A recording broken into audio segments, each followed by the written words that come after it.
48 to 72 hours these days on the news, and to counter the rampant theft. There is also need to ensure that to fund some of these activities above and beyond what the municipality can do, perhaps from CDF or the Local Government Stabilization Fund, there is need to have a revenue share from mineral royalty tax proceeds to come back to municipalities and rural districts where mining is taking place, so that we can eliminate the justification of there not being a benefit by applying these additional funds to the administration of mining areas, emergent and mature in these locations. I think Overleaf, we have examples of the clippings that we get in the press every few days as regards mine accidents in illegal and informal mining arrangements around the country. This cannot continue because it is a definite sign of weakness in terms of our regulatory regime and arrangements. Thirdly, but we must commend government on the increase in funding to the ministry. 2 years ago, the industry actually asked for a 20-fold increase in funding to the Ministry of Mines from where it was in 2021. And where we are right now, they've done so 8.5 times, which is commendable, but the pace must continue if we're to keep track with the expanding mining activities across the country. On the third area of commentary is the current fiscal regime. Definitely our regime has improved and we have some stability, but we are still a little bit above our competitors. We are below the DRC, but above some of our regional competition in Botswana and South Africa. And South Africa in particular is still a key source of capital in mining in Africa, and pricing ourselves at parity with them will eliminate all barriers to that country's players entering our market. They are the deepest miners in the world. For the old copper belt, we need deep mining skill, so they're a good fit, and they're 2 hours away. And removing this barrier will assure that we will have not just the best operators, but they come with a lot of proprietary technology from companies that are specialized in the supply of technology and skills to deep mining in South Africa. And again, Overleaf are examples of just how competitive the situation is, which gives you evidence that miners in that jurisdiction are looking at the region, and we are therefore competing directly with jurisdictions that have some average effective tax rate advantages over us, but we also have our own advantages in the richness of our yields in terms of the ore. The fourth item of consideration is around the increase of production to 3 million metric tons. So here we've basically repeated the submission that we made prior to the budget and post the agreement of the debt deal in June. There are quite a few measures, and rather than going through all of them, we'll just break them into exploration. We need to stimulate exploration in order to boost our reserves to the levels where they can support the government's 3 million ton per annum ambition. To do this, it's our estimation you need $200 million per year of investment, and it is also optimal if some of this investment can be sourced locally. We have some proposals in here around how that can be done, so that institutions such as pension funds can begin to avail capital to small scale and exploration companies in country, because they hold the bulk of the tenements in the country, and if we're to cover it as quickly as we can, then they will need this pathway to capital and capital markets. So we have a proposal around this, Aside from this, there are a raft of 15 measures that we had submitted to do with the tax rate parity that I spoke of just now, abolishing withholding tax on foreign consultants and contractors for exploration,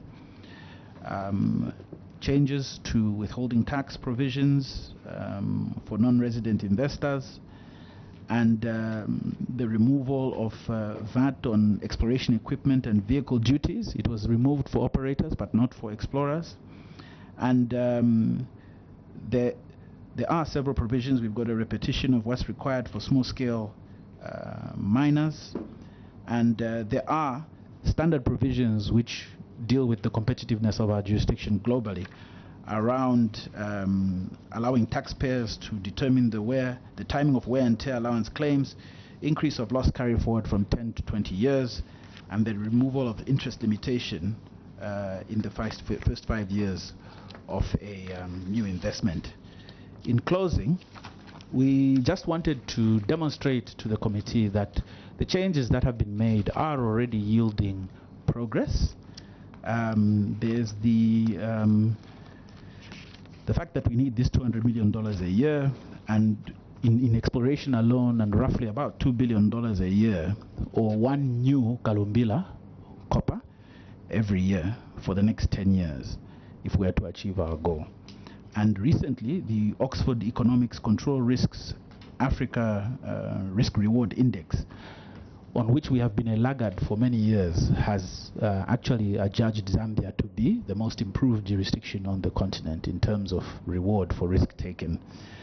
And this improvement has yielded the $5 billion in investment commitments that you've heard over the last 2 years. Trident at 1.3 from China Non-Ferrous Metal Corporation the other day, 2 billion from Barrick, and several other investments besides, such as Moshiko's investment, the expansions at Maviza, the coming back to life of Chibuluma mine, and now a lot more that's going on around dump reclamation and the like in Luansha. So this has yielded brownfield capital, but this can only give us about 30 to 40% of our ambition, and we really do need to attract greenfield capital. So if we resolve these 14 points that we've submitted, and we also deal with our long-standing legacy issues, then the trend will continue to rise and will no doubt bring similar amounts of capital going forward to open up the country into new areas of copper production and to diversify the mineral production base as well. And I thank you, sir, Mr. Chair. Thank you, Mr. Chirembo, for that presentation. We have done within 20 minutes. Honorable members. Honorable Simunji and Honorable Jamba and Honorable Mavumba. In that order, Honorable Simunji. Thank you, Chair. Member Chamber of Commerce, I can see you are always soliciting for more incentives for the sector so that you can have more investment in the mining sector. However, this sector actually, to me, it's not giving us what is required for the people of Zambia. There are no profits coming from this sector. There are so many illegal mining, such that even if we do the explorations, the end result are illegal miners, which will not benefit the people. Don't you think the investments you are talking about, it will be better for us to get this money and invest in other sectors like agriculture? Thank you very much. Thank you. Honorable Jamba. Thank you, Chair. Chamber of Mines. I have noted the struggle between the tourism sector and the mining sector. You as Chamber of Mines, I don't know whether you are speaking also on the same page. I want to give you an example of the WWF. They go to Kafue National Park. You know that Kafue National Park has got one of the highest grades of copper, hippo mining, you know about that. Those people are saying You can't mine there because they have put the interest of the animals which are in the park. But when you look at the national park, just Kafue, it's like a country, 3 countries in Europe. What is these people are agitating for those reserve conservation? You are not talking on your part that we can mine these, because you are now fighting for exploration when they are sitting on reserves, which we can even see.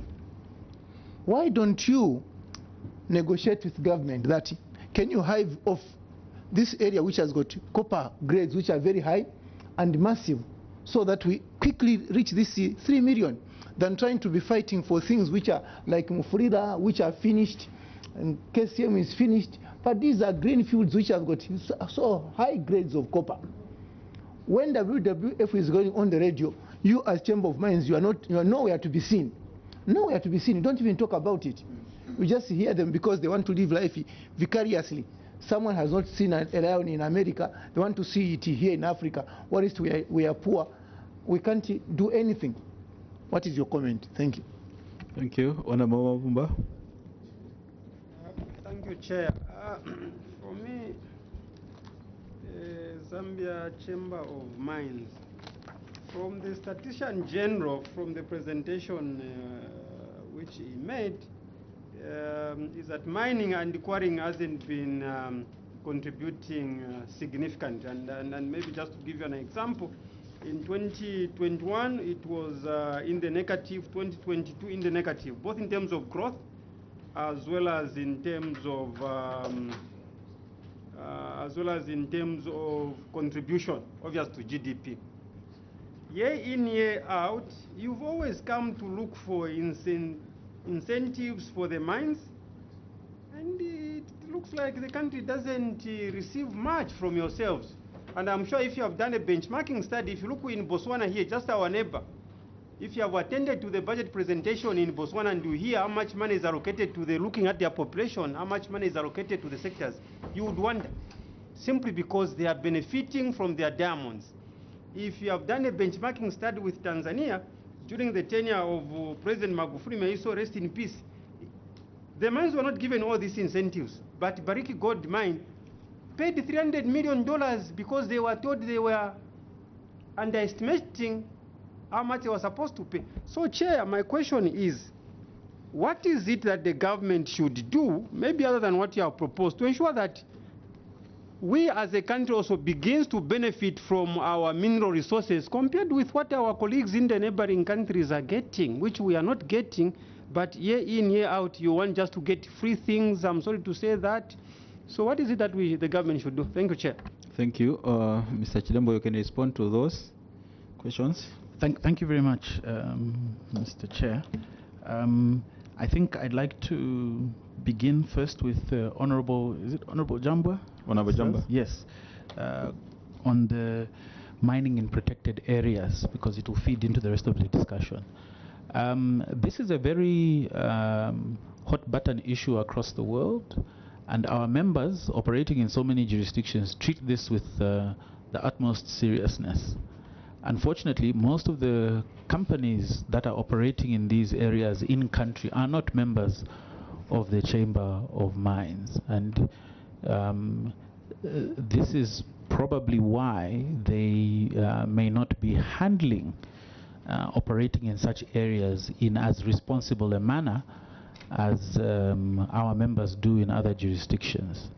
If you look at the way First Quantum has been operating in Northwestern Province, where they've even repopulated portions of the West Lunga game area, that's really the way to go, because in the event that we are unsuccessful, in fact, whether or not we are successful in finding an alternative ore body to feed the process plant at Kalumbila, both for copper and nickel, in 12-15 years' time, there is an alternative economy being created around the historical safari activities that used to take place in that area back in the 70s and 80s. So, you know, we're thinking of the end before we even start. It's the same for mining in all protected areas.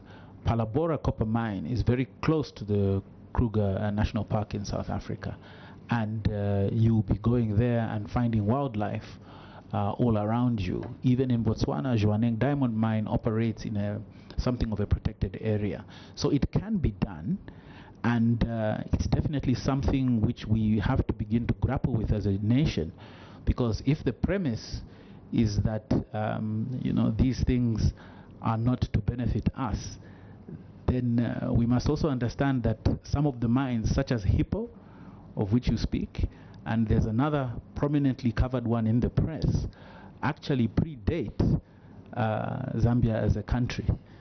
So we must ask ourselves, if we did not develop those, what's the premise for the existence of our country? We really need to weigh these things carefully, but the technologies are available with which to do this in a responsible fashion and return locations to as close as possible to a usable state for that original wildlife activity. This applies to all kinds of heritage sites, including protected burial areas and the like. So it's something that we really do need to begin to look at rationally in the interest of our populations and our growth plan. So that's our broad position. Coming to the basically common issue of there appearing not to be a good return in the short term from the industry, despite sustained measures leading to a breakdown of order, as alluded to by Honorable Simunji, and a perception that we are not getting as good a return as our neighbors of our endowment. I think the first thing that we need to understand is that those things have not occurred overnight. Botswana has been consistent with policy for over 50 years, and that is what has bequeathed it so much confidence from the global market that its country risk premium is only something like 1 or 2%. So if you're going to borrow money in London, you only pay 1 or 2% more when you're going to Botswana, whereas with us, we're in double digits because of the instabilities of our policy and how we've conducted ourselves, even in terms of regulation over time, including the challenges of which you spoke around illegal mining. And we have to weigh whether $300 million, a bullet $300 million payment is adequate return for our country when we take decisions that deviate from a long-term strategy of growth. Long-term strategy of growth is what you're seeing in Botswana. It's been replicated several times before. I think the best example we can give is Peru. I've given it to the committee before. In 1994, Peru overtook us as a producer of copper for the first time. They also had a parastatal. I think they did 380,000 tons. We did 340. We were identical. We went the same way in terms of policy, low royalty to attract risk capital that would recapitalize these institutions and grow them. They stuck to those policies, and in 21 years, we're at 2.7 million tons of production. We vacillated. We've been changing policy all along since. And as we sit here today, compared to this $300 million, they have a project pipeline of $46 billion, double our GDP.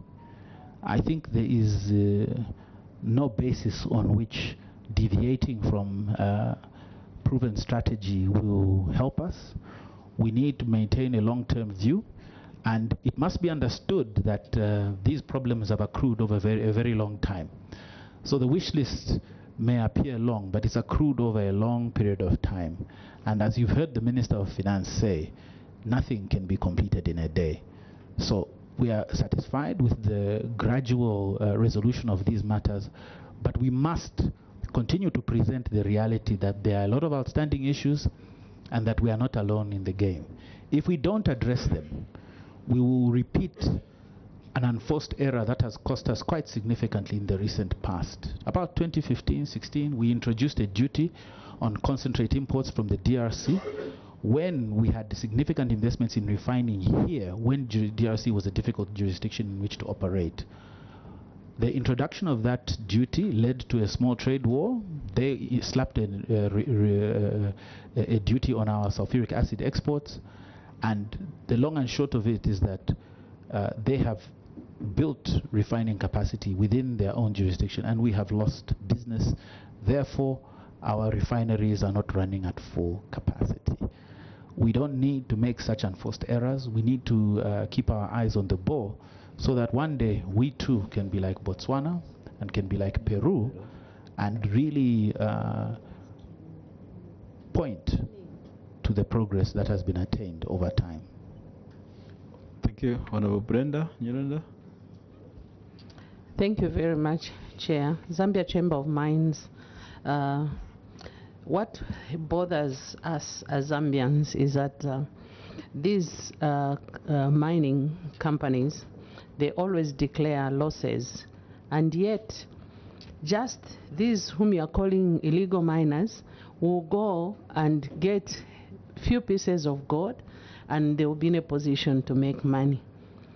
Does it mean that the gold or the copper which our illegal miners mine is different from the one which the KCM and the others mine? Or what is the challenge there? Are we being, maybe for lack of a better term, being duped out of our own resources? The taxman was here. He was complaining that he can't get the benefit out of the copper ore because they are not declaring other minerals that come with the ore, and you are here defending them. Are you doing a favor to our country, Zambia? Thank you. Thank you. The last one will come from Honorable Squala.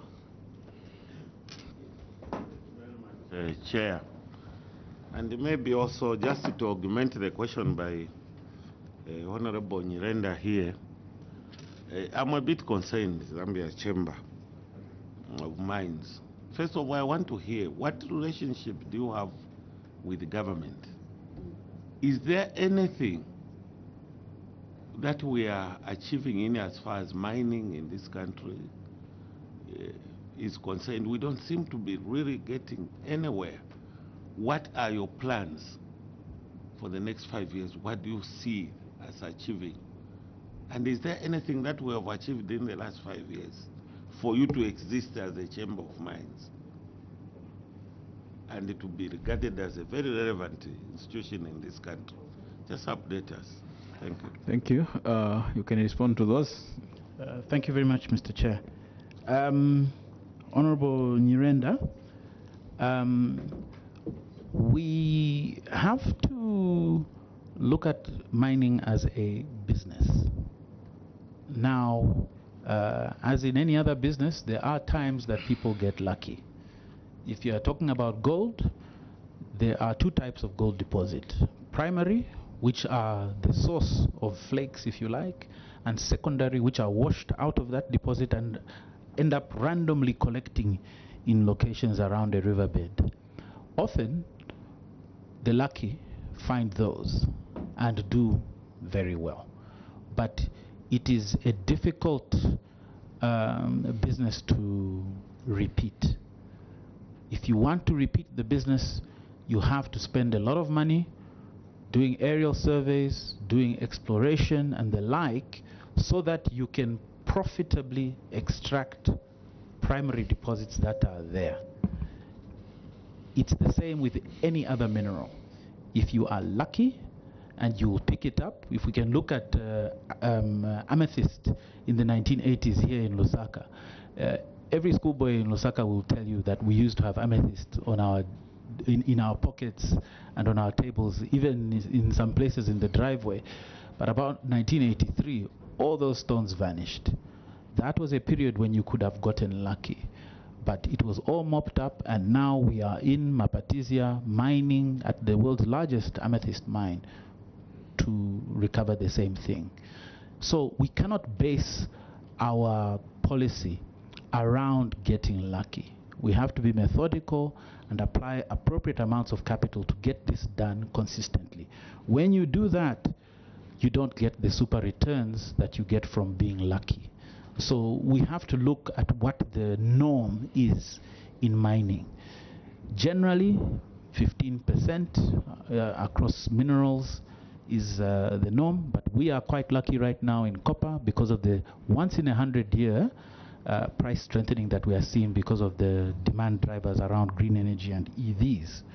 Which brings me to Honorable Sipalo's question. Honorable? Sitwala. Honorable Sitwala, my apologies. Sitwala. My apologies, Honorable Sitwala. I think our contribution as a chamber in the recent past has been to point to the fact that our grades have been reducing over time, and that this price strengthening that we've seen happening now, we've spoken of it ahead of time. We've spoken of the need to carry out all these explorations ahead of time. Unfortunately, our petitions fell on deaf ears, and we are playing catch up. And I think we must differentiate catching up from not doing what is necessary, because that was the situation previously. You've heard me refer to the situation around the import duty with the DRC, an unnecessary impediment to growth, and there have been many of these. So it may appear that it is taking a while for this to happen, but I think we need to consider what has happened in the last 2 years. In 1 year from the announcement of investment by First Quantum at the mining in Daba by the head of state in 2022, you now have Africa's largest contained nickel mine producing, which will come to an equivalent of almost 100,000 tons of copper. You have an announcement by Barrick that they are going to double production at Lumwana to 220. You have announcements from China Non-Ferrous that they are going to even go upstream and begin to produce copper foil. Now, these may appear to be empty promises just now because of the legacy problems that we face, and they are twofold. The first are legal, obviously, around the long-standing assets. But the second thing we must understand is that because of the instabilities, there wasn't as much investment, sustaining investment in capital. When you run a plant, you must replace parts as quickly as you can. But if you're facing working capital constraints due to VAT refunds not coming back, and when you have to begin to weigh the possibilities of drilling holes to explore at very high risk in a situation where you are likely to be facing a sales tax, you think twice and you lose time. So we must understand that the reductions in operational efficiencies have also come over time, and they take a while to fix.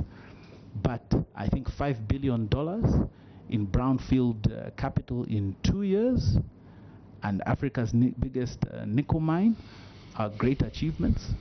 And I think with what we just saw coming out of Marrakesh yesterday, the prospects only improve, because naturally we will see an improvement in our cost of capital. So it may appear that we are not getting anything out of it now, but I can assure you that if you look at our profit numbers in 2022, I think it is, you will see that the Treasury was pleasantly surprised when, after the removal of deductibility, the combined take from corporate income tax and mineral royalty exceeded $1 billion.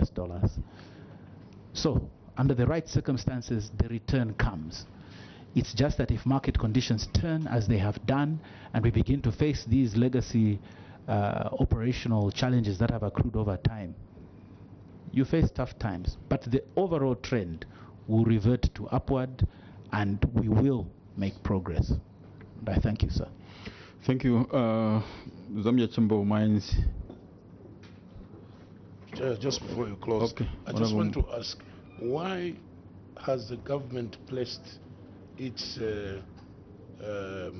projection of 3 million metric tons only on copper, as though it's the only mineral that is being currently mined in Zambia? Thank you. Can you respond to that one? Thank you very much. And it actually leads to a question that I omitted around trace mineralizations from Honorable Nyirenda as well. It's because that's where most of the existing exploration information lies. So it's the most de-risked opportunity. If you are to look at nickel, we don't have as much historical information around our nickel endowment. So you use what you have the most of, and that's copper. It only makes sense to look at copper because that's really where we have the best information, and historically that has been the lowest risk opportunity for us. Sorry, even when? I mean, even when you invest $1 billion in a mineral, I think for you to invest $1 billion, you must have really, really done your homework. Yes. Nickel. Or for us to be saying we have the largest nickel mine in Africa, there must be sufficient information. In that case, yes. But here we're talking about information on a national level as opposed to a single deposit. That asset was extensively drilled very quickly, I must say. And it's a nice to have that came from the delineation of the Kalumbila copper ore body. But this is also one of the benefits that come from the aerial surveys now being budgeted for. If they can be a recurrent feature for the next 10 years, you will begin to see more minerals coming to the fore. And around the trace mineralizations in the products that are being made now.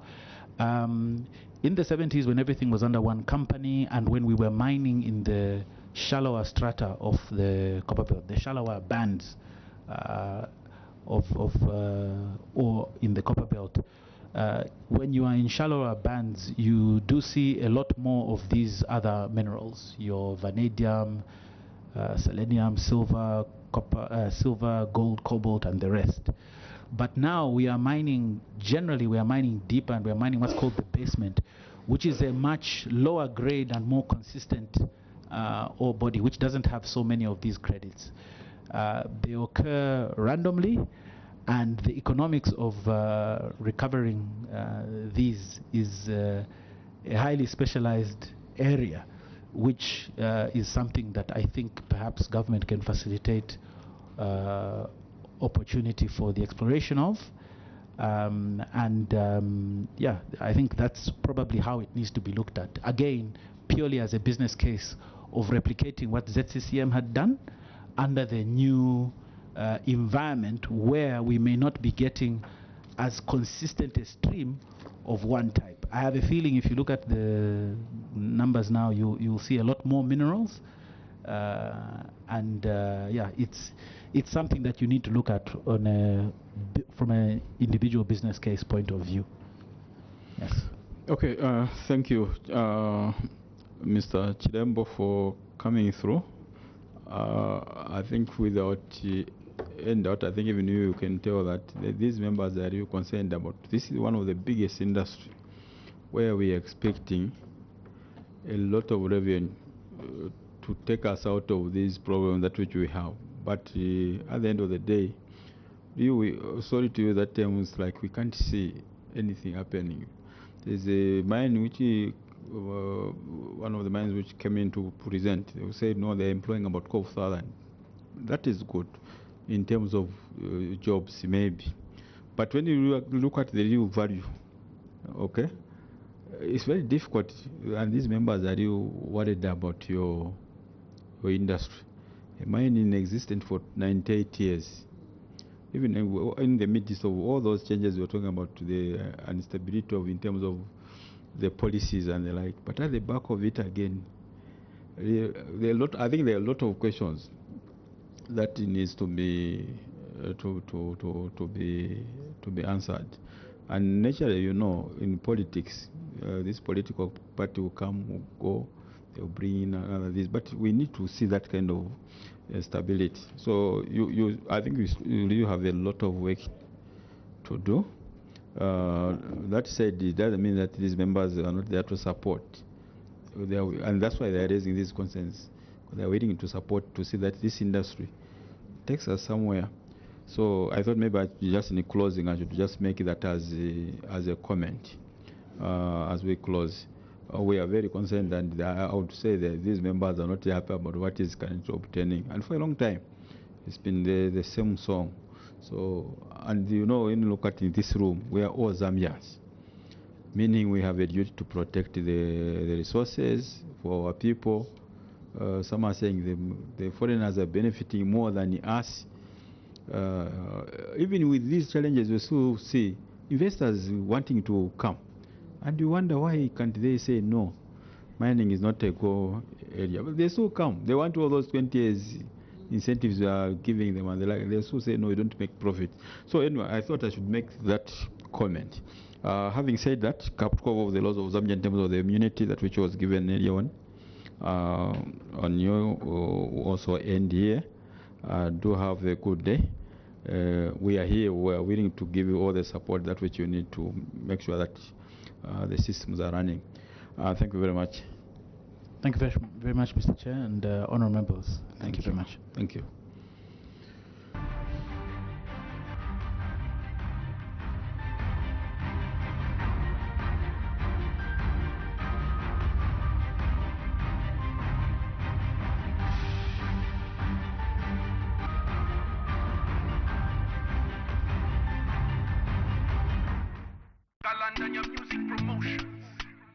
I don't wanna